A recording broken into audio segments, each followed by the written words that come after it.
Hey everyone, I'm Jackdaw, and in collaboration with Paradox Interactive, we're taking a closer look at the clans of Vampire the Masquerade Bloodlines 2. We're going to go over what each clan's about, how their abilities work, how NPCs react to them, and what to keep in mind when choosing yours. So let's begin. Now you actually won't pick a clan until the start of Quest 2, in Chains of Lead and Gold. This is where you can preview each clan's abilities, passives, perks, and their mastery rating before you decide to lock in. And if you ever want to revisit this moment, you can load the save called In Chains of Lead and Gold at any time. It drops you right back before this decision. Now each clan has a mastery rating, basically how tricky it is to master their playstyle. Easy clans like Ventrue are built to feel powerful straight away. Harder ones like Banu Haqim or Lasombra take practice and timing to get right, but when you do, they are devastating. We'll go over how that difficulty translates in the clan breakdowns. It's worth mentioning that every Nomad starts with the same base powers, including heightened senses, which essentially helps you spot hidden details and track enemies. Where clans begin to branch off is in discipline affinities. Affinities don't unlock new powers instantly, but they make out of clan abilities cheaper to learn with ability points. For instance, Banu Haqim naturally have an affinity for blood sorcery, so Tremere powers are easier for them to pick up. On the other hand, Toreador lean into agility and brawling, meaning some Brujah abilities come naturally to them. Abilities are generally designed like modular pieces. Mix, match, and experiment to find combos that fit your playstyle. It's all a part of the fun.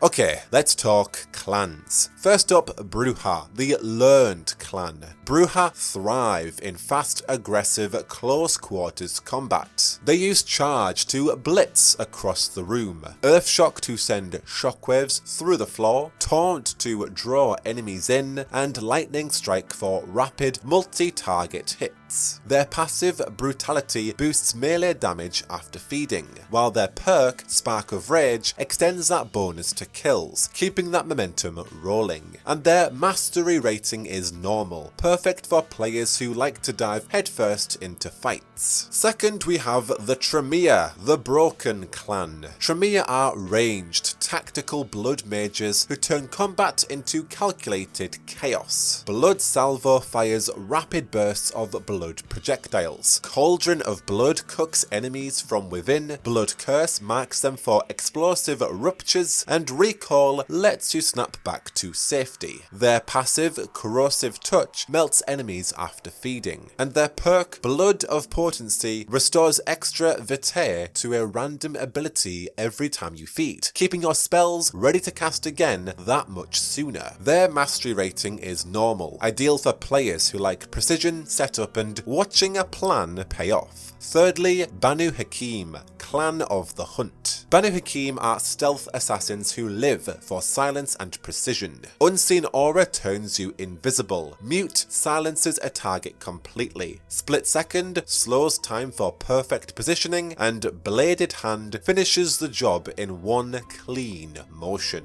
Their passive, Silence of Death, makes all actions inaudible after feeding, and their perk, Prowl, lets you sprint while crouched. Now their mastery rating is hard, rewarding for players who want clean, surgical stealth kills and flawless execution. At number 4, we have Ventrue, Clan of Kings. Ventrue specialize in control, influence, and sheer authority. They use mass manipulation to command crowds, possession to turn enemies against each other, terminal decree to issue kill orders, and cloud memory to erase witnesses. Their passive, Flesh of Marble, hardens the body after feeding, and their perk, Resilience, restores more health during it. Their mastery rating is easy, best for players who enjoy control, strategy, and never losing their composure. At number 5, we have Toreador, the Clan of Divas. Toreador are agile fighters who thrive on charm, charm, movement, and flair. Entrancing Kiss turns foes into allies. Blink lets you instantly reposition. Blurred Momentum heightens your reflexes, automatically deflecting melee strikes as you move, like a built-in counter stance that lets you slip through attacks instead of taking them. And Beckon lures enemies closer. Their passive, Cat's Grace, boosts movement speed after feeding, and their perk, Fleetness, lets you reuse relocate abilities more freely. They still cost blood, but your blood pips slowly refill over time, so even when you're not feeding, those abilities recharge naturally. And their mastery rating is normal, suitable for players who like elegance, speed, and reactive combat. Lastly, we have Lasombra, the Night Clan. Lasombra command Shadow itself, stealth, power, and pure intimidation. Arms of Ahriman pins targets in place. Shadow Step lets you teleport through enemy silhouettes, always placing you on the far side of whoever you're facing, which makes it perfect for slipping behind a target and landing a clean stealth kill. Glimpse of Oblivion spreads fear, and Enter Oblivion drags foes into the void with you. Their passive, Shadow Cloak, boosts stealth after feeding, and their perk, Stygian Shroud, makes mortals unable to harm you while feeding. And just like Banu Haqim, their mastery rating is hard, built for players who love precision, timing, and power that demands respect. Now, your clan choice also changes how people treat you. NPCs in Seattle follow their own biases. For example, former Prince Lou likes Ventrue, but isn't a fan of Tremere, and Isabella immediately calls out the Banu Haqim for their bloodthirsty reputation, but her tone softens if you're someone she respects or relates to. If you're a Toreador, she recognizes you as one of her own, unlocking a unique dialogue path that reflects your shared appreciation for art, something that may come back to help you later on. And then we have Fabien, the Malkavian detective living rent-free in your head. His powers make him unusually good at working alone and getting to the truth. He can use Mask of 1,000 Faces to appear as someone else, perfect for questioning suspects or slipping into places he shouldn't be. With Spirit's Touch, he can investigate objects or corpses by talking to them and uncovering what they've seen. Scry the Soul lets him read a person's aura to sense their emotions and whether they're lying or hiding something. And Forgetful Mind lets him wipe recent memories, especially handy if you push too hard in an interrogation and hit that point where someone decides they're done talking.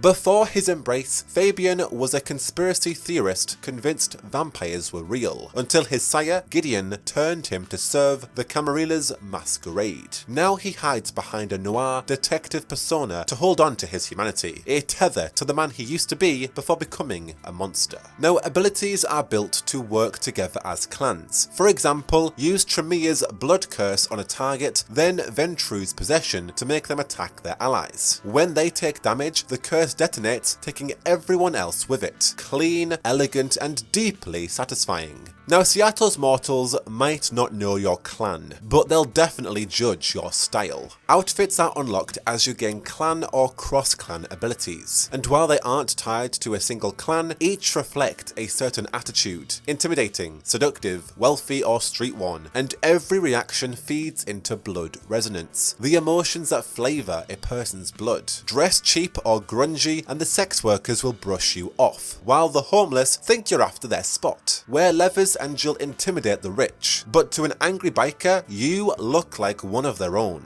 Go overtly sexy and you'll nudge people straight into a sanguine mood. The Toreador wardrobe exists for that. Brujah style leathers hit either choleric or melancholic territory fast, either provoking or scaring depending on who's looking. If you need sanguine blood, dress to charm, flirt with the high end, or turn on the allure in the streets. If you need choleric blood, play the class card, rich mocking the poor, poor mocking the rich. And if you need melancholic blood, go for intimidating, leathers in a luxury district, or finery in the wrong neighborhood. If you happen to get a hold of the Lasombra's priest outfit, expect reactions all over the spectrum. Reverence, resentment, or something a little more confessional. And that's every playable clan in Bloodlines 2, their abilities, difficulties, and the personalities behind them. Each one offers a different way to experience Seattle. To find out which clan might suit you, try the official Bloodlines 2 clan quiz on the website, links in the description. Until then, thanks for watching, and remember, keep the masquerade.